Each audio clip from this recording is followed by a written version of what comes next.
Ang kwentong inyong maririnig ay isang dokumentadong salaysay mula sa isang pampublikong paaralan sa Quezon Province.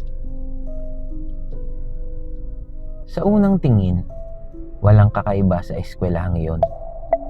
Isang tipikal na pampublikong high school, 3 palapag na gusali. May malawak na quadrangle at isang covered court na ginagamit sa flag ceremony tuwing Lunes. Sa umaga, puno ito ng ingay.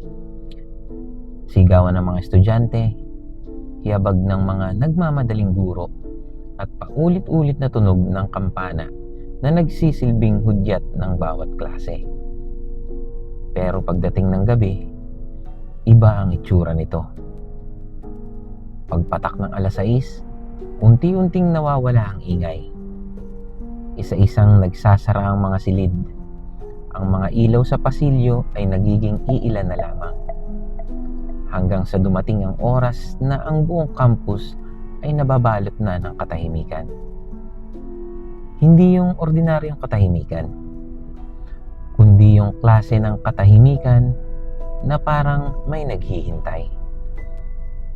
At sa katahimikang yun, may isang bagay na hindi nawawala: ang kampana.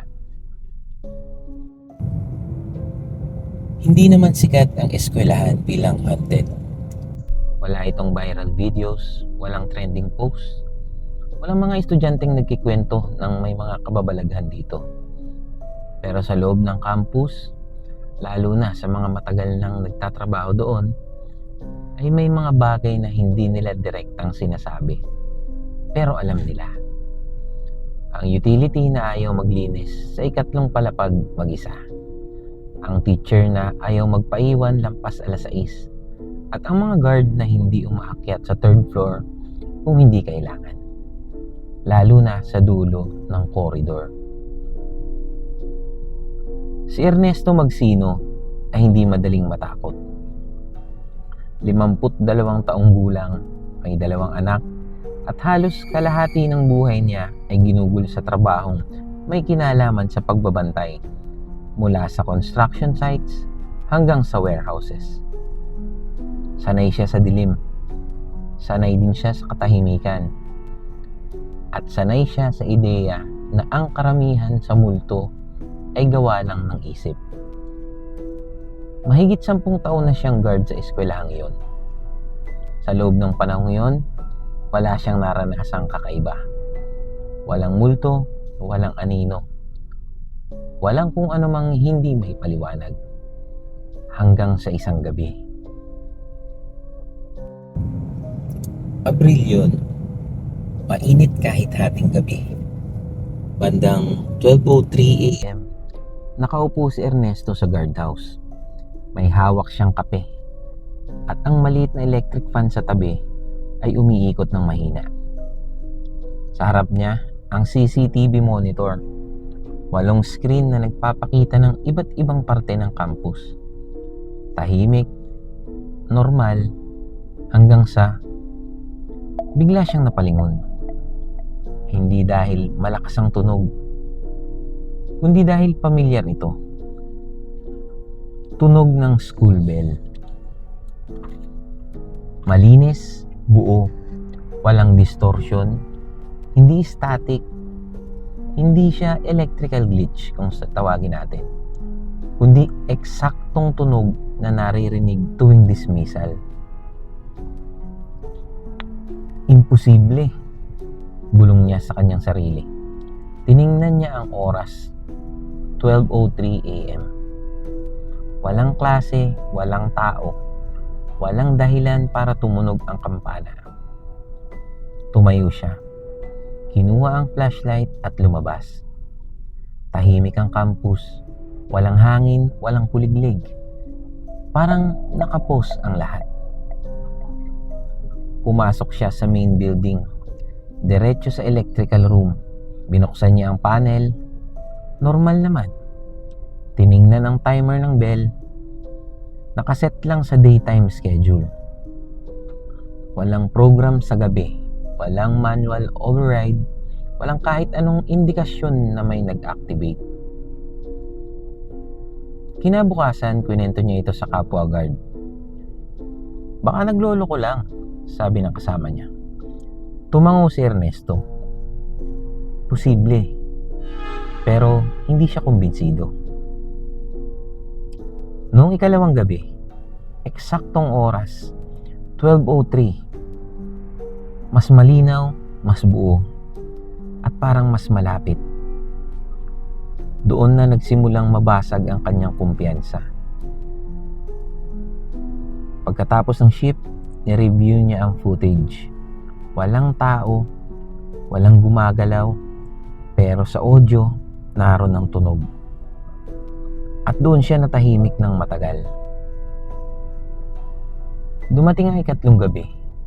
Hindi na siya naghintay. 11:55 PM pa lang, nasa labas na siya. Nakatayo, nakatingin sa main building. At nang tumunog na naman ito, pumasok siya agad. Habang umaakyat siya, napansin niya ang pagbabago ng temperatura. Hindi normal na lamig. Hindi galing sa hangin. Parang may presensya.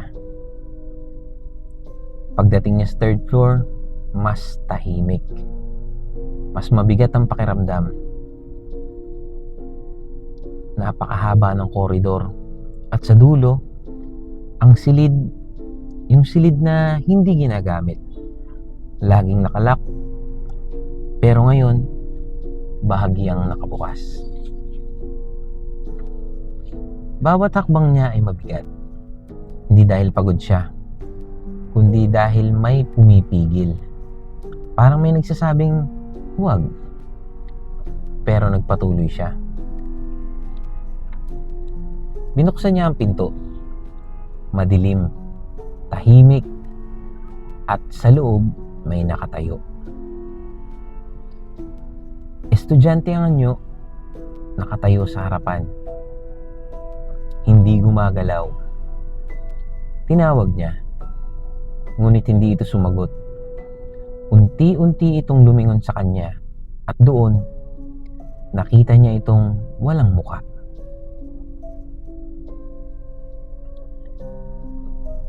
Tumunog muli ang dambana sa loob mismo ng silid. Hindi na siya nag-isip, tumakbo siya, pababa, palabas. Hindi siya tumigil hanggang marating niya ang guardhouse. Kinabukasan, hinanap niya ang records. May nawawalang estudyante. 2009. Last seen, third floor, midnight. Bago siya umalis, bumalik siya isang beses para makasigurado. Hindi siya umakyat, nanatili lang siya sa CCTV. At doon niya nakita may nakatayo sa koridor. Nakatitig sa camera, walang muka. Nag-resign siya kinabukasan. Hindi na bumalik. Hanggang ngayon, tumutunog pa rin ang kampana tuwing 12:00. Isang beses, eksakto. At sa ikatlong palapag, may naghihintay pa rin. Sa araw, normal lang lahat. Pero sa gabi, may klase na hindi natatapos. At may kampanang hindi tumitigil.